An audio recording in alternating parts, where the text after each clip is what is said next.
Hello दर्शक बंधु आपण मानक स्वागत करुच्ची आउ एक नुआ वीडियो रे। एही वीडियो रे जानिबा आपण मानक सुभद्रा टंका मिलिबो कि नाही। मिलिबो तो केबे मिलिबो? 17 नवेम्बर 20 तारिख रे मिलिबो। देखंतु एही वीडियो देखिबा पूर्व आपण मानक कहि रखुची वीडियो जदि भल लागितले गोटे लाइक करंतु, चैनल को नुआ आस्तिले गोटे सब्सक्राइब करिथांतु। एमिति नुआ नुआ अपडेट एही चैनल रे देखिबा को पाइबे। मोबाइल ऑन करी यूट्यूब खोलिला मात्रे सुभद्रा योजना वीडियो ही भाइराल चली।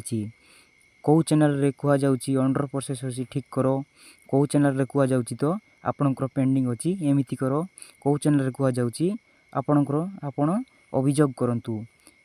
एही सब कथा मिछ आज्ञा, ए सब करबा को पड़िबो नहीं।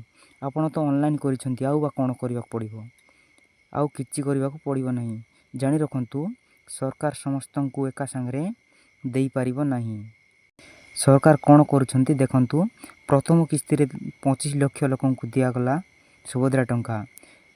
द्वितीय किस्ती रे दिया गला 35 लाख लोकन को।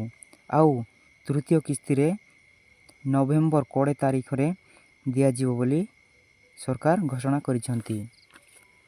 जदि नवेम्बर 20 तारिख रे आपन को मिली नहीं ताहाले आपन को मिलिबो मार्च मासर मिलिबो 10,000 टंका बोली कुहा जाउची। सुभद्रा टंका आसी नहीं बोली व्यस्त हुअंतु नहीं। सुभद्रा टंका 50,000 लाखा समस्त महिला को दिया जिवो बोली कहिचंती। न देकी कुआडे जिवे, समस्त को मिलिबो, व्यस्त हुअंतु नहीं। आजिर वीडियो एतिकी। वीडियो शेष पर्यंत देखिथिबारु धन्यवाद। रहिली नमस्कार। वीडियो जदि भल लागिथिले गोटे लाइक करंतु।